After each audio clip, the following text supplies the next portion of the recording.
শোনো শোনো ঠাকুমা গল্প বলবে,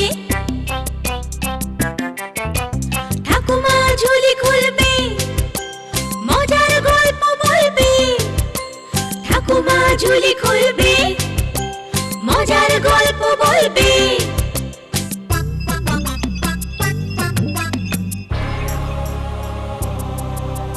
গা ছমছম কি হয় কি হয়, কখনো মজার কখনো বা ভয়।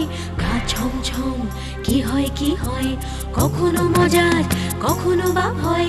পশু পাখি রাজা রানী ভূত পেতনি চোখের সামনে সব হাঁটবে চলবে, কথা বলবে।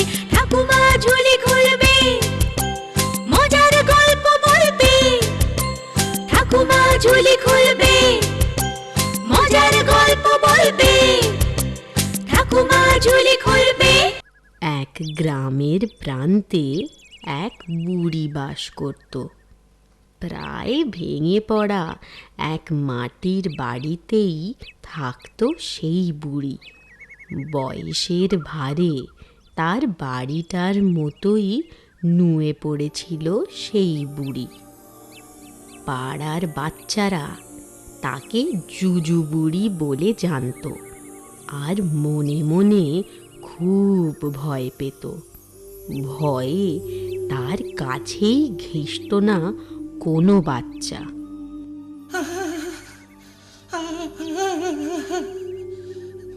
যায় যায় কিছু শুকনো ডাল পাতা গড়িয়ে আনিকে চাই।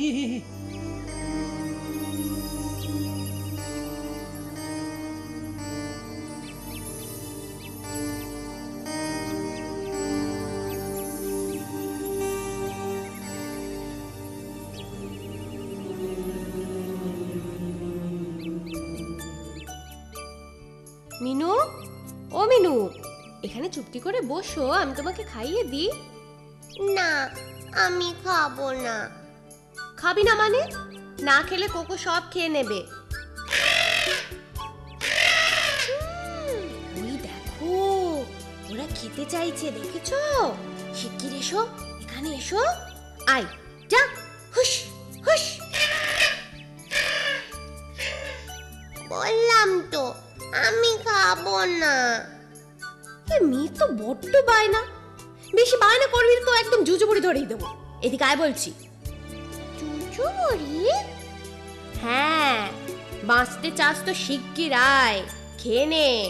ছোটরা কথা না শুনলে না, দুষ্টুমি করে যদি ছোটরা, কথা না শোনে, জুজুবুড়ি খুব রেগে যায়। তাহলে আমি আর বায়না করবো না। মা, ও মা, তুমি দুজুবুড়িকে বলে দাও আমি ভালো মেয়ে। এই তো আমার সোনা মেয়ে, আমার মিষ্টি মেয়ে। শোনো জুজুবুড়ি, আমার মিনু খুব ভালো মেয়ে।